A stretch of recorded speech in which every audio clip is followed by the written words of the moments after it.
Good morning all the student. आज हम जो टॉपिक पढ़ने वाले हैं वो है intensity of electric field at point on the axial line of an electric dipole. जो प्रीवियस वीडियो था उसमें मैंने दो तीन पॉइंट आपको बहुत महत्वपूर्ण पॉइंट बताए थे।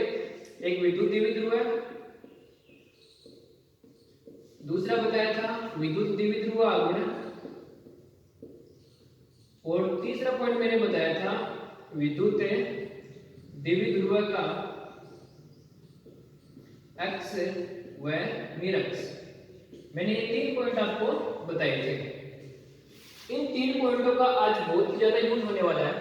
ये जो क्वेश्चन है ये 4 नंबर का क्वेश्चन पूछते हैं आरबीसी बोर्ड में, बड़ा क्वेश्चन बनेगा इससे। ये intensity of electric field at point on the axial line of electric dipole, यानी विद्युत द्विध्रुव की अक्ष पर विद्युत क्षेत्र। यानी मैं इसको हिंदी में भी लिख दे रहा हूं, विद्युत द्विध्रुव की एक्स पर विद्युत क्षेत्र, ये आपका टॉपिक है। विद्युत द्विध्रुव की एक्स पर विद्युत क्षेत्र, ये टॉपिक जो आपका है वो 4 नंबर में बहुत ज्यादा बार पूछा गया है। विद्युत द्विध्रुव की एक्स पर विद्युत क्षेत्र। तो मैंने पिछली वीडियो में आपको समझा दिया था कि विद्युत द्विध्रुव का अक्ष क्या होता है और विद्युत द्विध्रुव का निरक्ष क्या होता है। ये दोनों पॉइंट मैंने आपको लिए कर दिए थे अच्छी तरह। पहले क्वेश्चन को ध्यान से समझ लो कि आपके पास कोई विद्युत द्विध्रुव है। विद्युत द्विध्रुव आपको पता होना चाहिए क्या होता है। उसमें एक प्लस का चार्ज होता है, दूसरा माइनस का चार्ज होता है, जिसकी इफेक्टिव लेंथ कितनी होती है 2a। ये आपको पता होना चाहिए विद्युत द्विध्रुव क्या है। क्वेश्चन की लैंग्वेज समझो पहले एक्स पर, फिर आपको ये पता होना चाहिए कि द्विध्रुव की एक्स क्या होगी। तो एक्स मैंने पिछले वीडियो में बता दिया था कि एक्स होगी दोनों आवेशों से निकलने वाला काल्पनिक तल, और दूरी 2a की क्या होगा अनुदिश एक्स पर विद्युत क्षेत्र। तो इसी एक्स पर हमें विद्युत क्षेत्र निकालना है कि यहाँ पर दो चार्ज है आपके पास, प्लस q चार्ज एक माइनस q चार्ज। तो इसका विद्युत क्षेत्र यहाँ निकालो, यहाँ निकालो, कोई भी पॉइंट होगा वहां पर आपको विद्युत क्षेत्र निकालना है। ये क्वेश्चन की क्या है लैंग्वेज है, ये आपको पूछा क्या है ये आपको पहले पता होना चाहिए, ये आप लिखते क्वेश्चन सॉल्व नहीं कर पाओगे। तो विद्युत द्विध्रुव है कि एक्स पर आपको विद्युत क्षेत्र पूछा है, ये क्वेश्चन है आपके पास, यानी 4 नंबर का क्वेश्चन पूछते हैं। तो इसको डेरिवेशन हम कैसे करेंगे,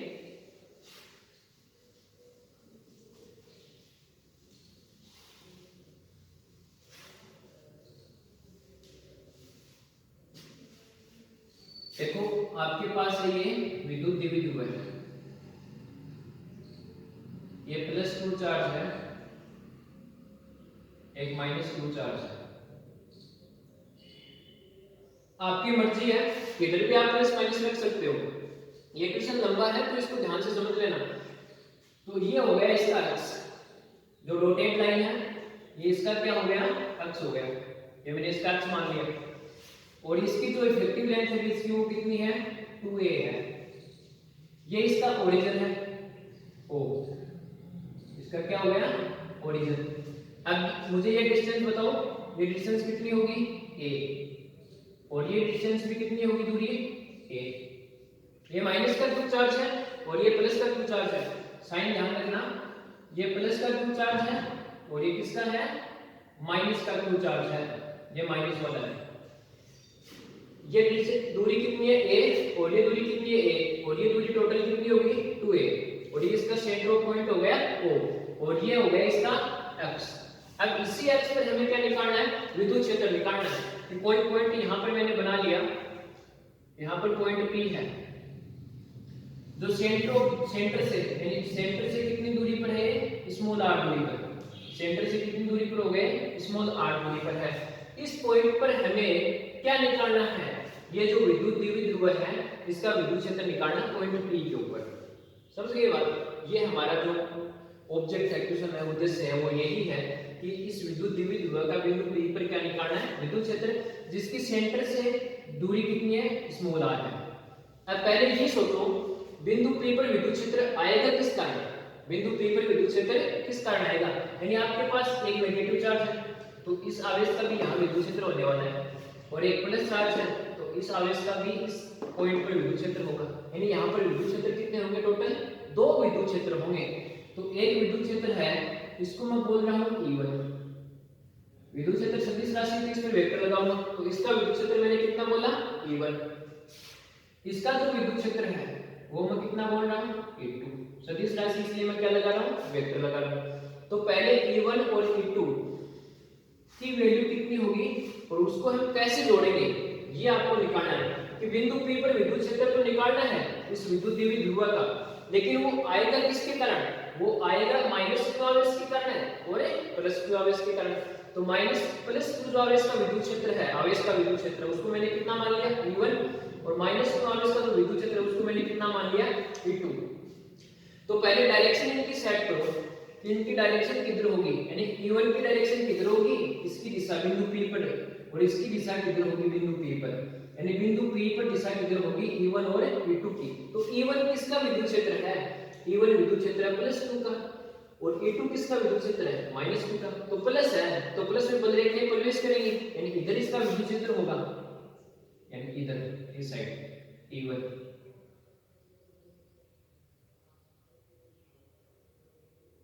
एक मिनट देखो, ये टॉपिक आपको मैं अलग से बता देता हूं एक बार, प्लस टू माइनस टू का विद्युत क्षेत्र की डायरेक्शन। ये दूरी r है, देखो जैसे आपके पास प्लस टू चार्ज है, इसका विद्युत क्षेत्र आपको निकालना है, तो प्लस टू से विद्युत बल रेखाएं बाहर को निकलती हैं, तो इसका विद्युत क्षेत्र इस तरह लिखेंगे हम E1। माइनस टू में विद्युत बल रेखाएं प्रवेश करती हैं, तो इसका विद्युत क्षेत्र हम लिखेंगे इस प्रकार E2। ठीक है, ये तो विद्युत क्षेत्र की बात है। अगर आपको बल पूछे F बराबर क्यू हुई, अगर पॉजिटिव चार्ज है तो ये विद्युत क्षेत्र की दिशा में, विद्युत क्षेत्र की दिशा में, और नेगेटिव चार्ज है F equal to minus two, तो ये विपरीत दिशा में, ये किसमें है, विपरीत दिशा में। ठीक है, तो अब देखो दोनों की डायरेक्शन की साइड होने वाली है,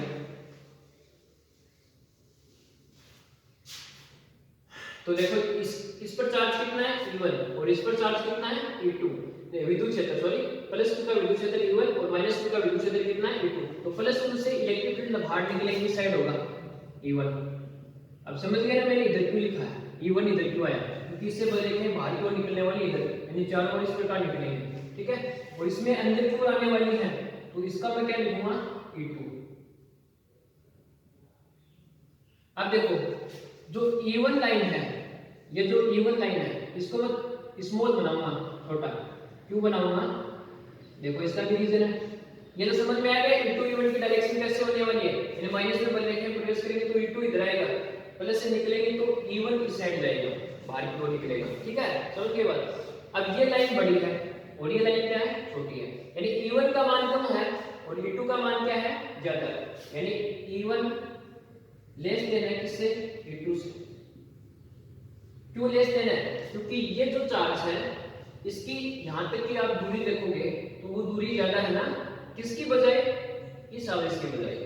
आपके पास दो दूरी है, एक प्लस 2 से P तक की दूरी, एक माइनस 2 से P तक की दूरी, कौन सी दूरी ज्यादा है, प्लस 2 से P तक की तो दूरी ज्यादा है, तो इस कारण इसका प्रभाव बिंदु P पर कम रहेगा और इसका प्रभाव बिंदु P पर ज्यादा रहेगा। तो मान कौन से का ज्यादा होगा, इसका मान यहाँ ज्यादा होगा और इसका मान यहाँ क्या होगा, कम होगा, क्योंकि दूरी के साथ विद्युत क्षेत्र कम हो जाता है, दूरी बढ़ेगी तो विद्युत क्षेत्र क्या होगा, कम। मैंने पीछे की वीडियो समझोगे तभी आप समझ पाओगे। तो E बराबर कितना है, KQ/R², दूरी बढ़ेगी तो विद्युत क्षेत्र क्या हो जाता है, कम। तो इस कारण इसका विद्युत क्षेत्र तो यहाँ कम है, तो छोटी लाइन, और इसका विद्युत क्षेत्र क्या है, ज्यादा, तो बड़ी लाइन मैंने यहाँ बनाई है। तो मान किसका छोटा हो गया, E1 का, और बड़ा किसका हो गया, E2 का। ये बात कर ली हमने दिशा की, यानी विद्युत द्विध्रुव के दो आवेश हैं, उनके कारण विद्युत क्षेत्र उत्पन्न होगा बिंदु P पर, कौन कौन सा, E1 और E2, और उनकी डायरेक्शन हमने बता दी है। इस बिंदु P की मूल बिंदु से दूरी कितनी है, स्मॉल r है, ये पहला पॉइंट। दूसरा पॉइंट, अब E1 E2 की वैल्यू कितनी होगी, E1 की वैल्यू कितनी होगी और E2 की वैल्यू कितनी होगी। तो जो प्लस 2 चार्ज है और माइनस 2 चार्ज है, मैं इसको साइड में बता रहा हूं, प्लस 2 चार्ज है ये भी बिंदुवत आवेश है, और जो माइनस 2 चार्ज है ये भी क्या है, बिंदुवत आवेश है। पिछला मेरा वीडियो था उसमें बिंदुवत आवेश का विद्युत क्षेत्र मैंने कितना बताया था, एक बिंदुवत आवेश का विद्युत क्षेत्र मैंने बताया था KQ/R²। बिंदुवत आवेश का विद्युत क्षेत्र ये तो होता है, तो यहाँ पर कितने हो गए विद्युत क्षेत्र, दो, एक प्लस 2 का, एक माइनस 2 का, बिंदुवत आवेश कितने यहाँ, दो है, एक प्लस 2 में दूसरा माइनस 2 में, तो विद्युत क्षेत्र भी कितने हो गए, दो हो गए। तो दो वैल्यू आपके पास आई। एक बिंदु होता है इसका विद्युत क्षेत्र Q/r² होता है। पिछला वीडियो मैंने इसी पर था। तो अब देखो A1 A2 की वैल्यू कितनी होगी, A1 की वैल्यू कितनी होगी और A2 की वैल्यू कितनी होगी। तो बिंदु होता है इसका विद्युत क्षेत्र Q/r² है, यानी यहाँ पर तो आप आवेश का मान रखोगे और यहाँ पर किसका मान रखोगे, दूरी का। यानी दूरी कौन सी होगी, बिंदु से, इस बिंदु से आवेश की दूरी, बिंदु से किसकी दूरी होगी, आवेश की दूरी। अगर इसका विद्युत क्षेत्र देख रहे हो आप, यानी +2 का विद्युत क्षेत्र देख रहे हो, अगर आप बिंदु P पर है तो आपको दूरी निकालनी होगी ये। अगर -2 का विद्युत क्षेत्र निकाल रहे हो इस पर बिंदु P पर तो आपको दूरी निकालनी होगी ये। यानी बिंदु से आवेश की दूरी है, यानी जिस बिंदु पर आप विद्युत क्षेत्र निकाल रहे हो उससे आवेश की दूरी, यानी बिंदु से आवेश की दूरी, बिंदु से किसकी दूरी है, आवेश की। यानी +2 से P तक की दूरी, -2 से P तक की दूरी, बिंदु से आवेश की दूरी है। तो बिंदु से आवेश की दूरी हम निकालेंगे, फिर हम फॉर्मूले में वैल्यू रखेंगे। तो देखो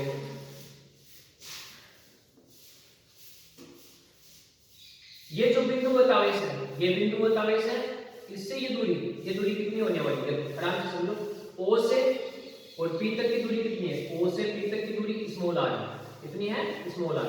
लेकिन हमें चाहिए कितनी, हमें तो सिर्फ इतनी चाहिए। तो ये डिस्टेंस आपको हटानी है, तो ये डिस्टेंस कितनी है, a। तो मैं इतने में से ये हटा दूं तो ये बच जाएगी, तो ये कितनी बच गई, r - a। ठीक है। दूसरी बात, +2 से इस बिंदु P की दूरी, +2 से इस बिंदु P की दूरी, तो यहां से यहां तक की तो r मान ही रखी है, तो ये और ऐड करनी है, ये कितनी है, a। तो ये डिस्टेंस कितनी हो जाएगी टोटल, r + a।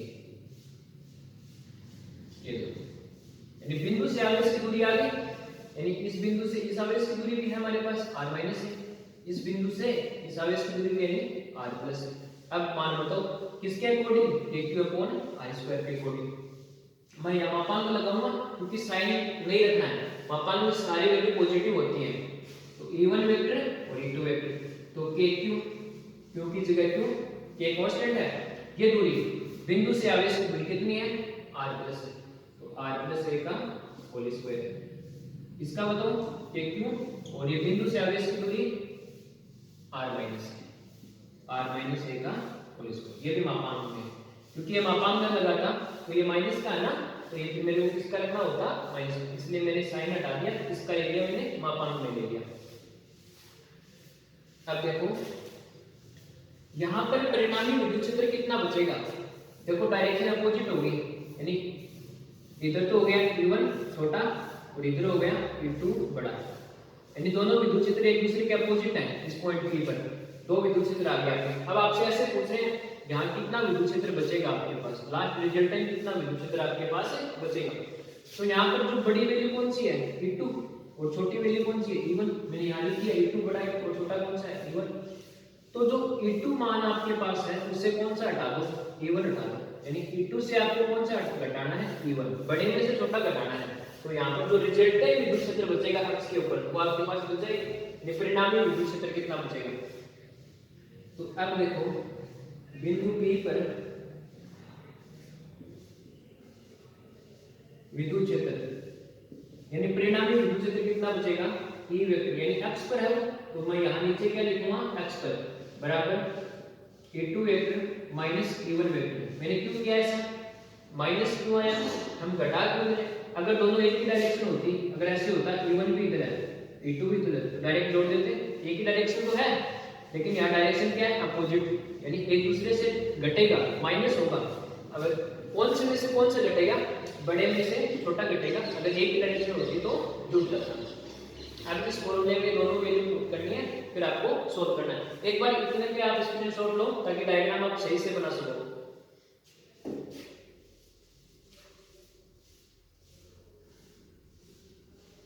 ठीक है, आगे इसकी वैल्यू रखते हैं, देखो E1 E2 की।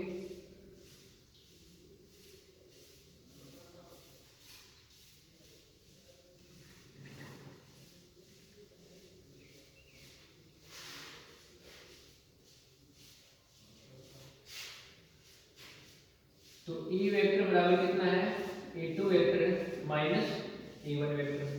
तो E वेक्टर x पर मापांक लगाना। तो E2 की वैल्यू कितनी है, यानी E2 की वैल्यू है KQ upon R minus A का होल स्क्वायर, और E1 की वैल्यू कितनी है KQ upon R plus A का होल स्क्वायर। अब बस इसको मैथमेटिकल सोल्व करना है, बाकी डायग्राम वगैरह पूरा हो गया। अब इन दोनों टर्म का जब हम एलसीएम लेंगे तो कितना आएगा, Ex vector equal to R minus A का होल स्क्वायर और R प्लस A का होल स्क्वायर।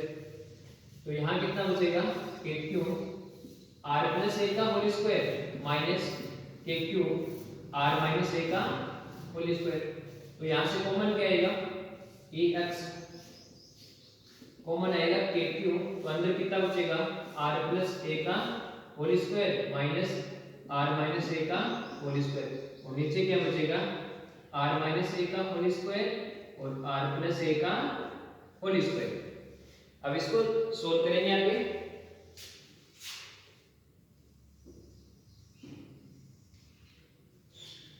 तो Ex vector equal to KQ, अब इसका जब प्रॉपर्टी लगा के इसको हटाएंगे तो कितना आएगा, R square plus A square plus 2RA, यानी ये लगवा, ये प्रॉपर्टी लगाई A प्लस B का होल स्क्वायर बराबर और A माइनस B का होल स्क्वायर। ये दो फॉर्मूले आपको आने चाहिए। इसमें जब लगाएंगे तो minus R square plus A square और माइनस 2RA, नीचे R माइनस A का होल स्क्वायर और R प्लस A का होल स्क्वायर।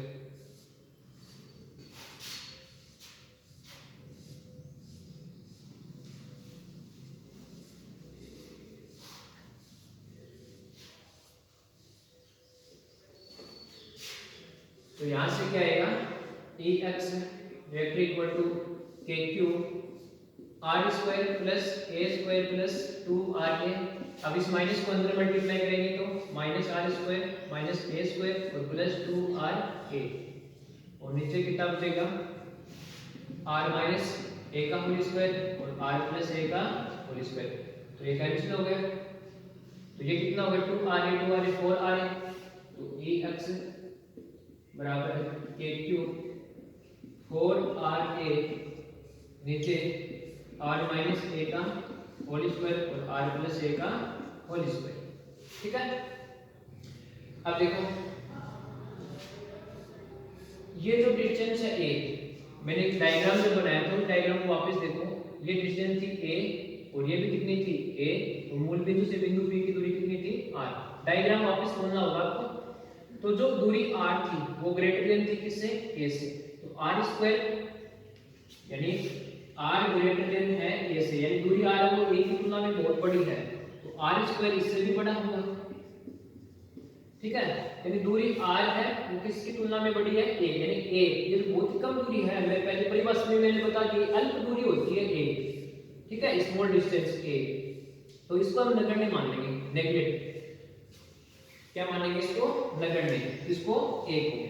ये प्रॉपर्टी आपको यहां लिख देनी है कि R greater than A, R square इससे भी बड़ा होगा A स्क्वायर से, तो ये नगण्य होगा, नगण्य। ठीक है, तो Ex कितना बचा KQ 4RA और नीचे कितना आ गया, ये हट गया, ये भी हट गया, तो R स्क्वायर और R स्क्वायर R की पावर 4, तो एक पावर यहां से कैंसिल हो जाएगी, तो कितना बचेगा Ex KQ 4A, ऊपर कितना बचा 4A, नीचे R की पावर 3। इतने का स्क्रीनशॉट लो इसका। ठीक है, अब ये जो x वाला है,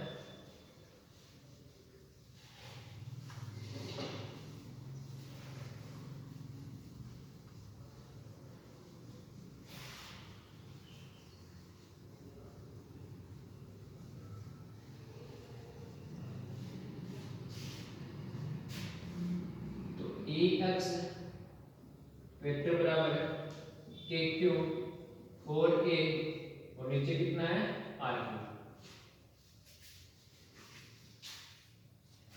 ई एक्स के क्यू, अब इसको मैं अलग अलग लिख सकता हूँ 2 इंटू 2a, वापिस 4a हो जाएगा, तो नीचे कितना है r3। अब देखो ये किसका फॉर्मूला बन गया, विद्युत द्विविध ध्रुव आवरण का। प्रीवियस वीडियो में मैंने बताया p वेक्टर बराबर कितना होता है 2 इंटू 2a, ये होता है, यानी q को और 2a को अगर गुणा में लिखेंगे तो क्या बनेगा p, विद्युत द्विविध ध्रुव आवरण।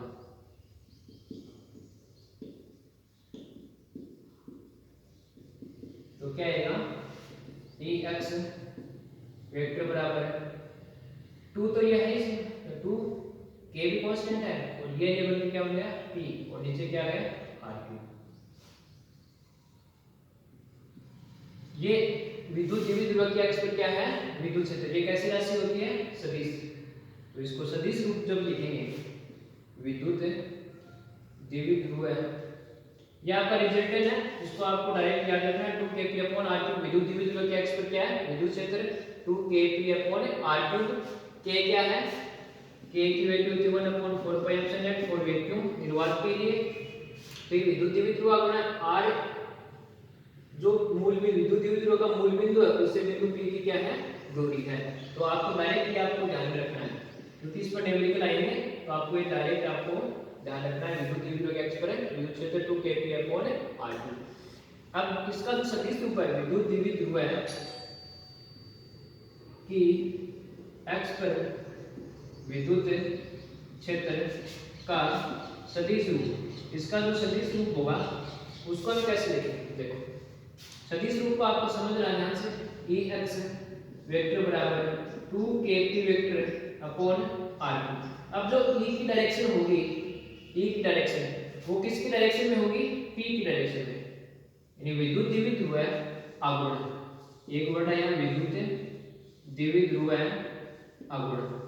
तो विद्युत द्विविध ध्रुव आघूर्ण p वेक्टर की दिशा किधर बताई थी मैंने, -2 से +2 की ओर, -2 से +2 की ओर मैंने दिशा बताई थी किसकी विद्युत द्विविध ध्रुव आघूर्ण की।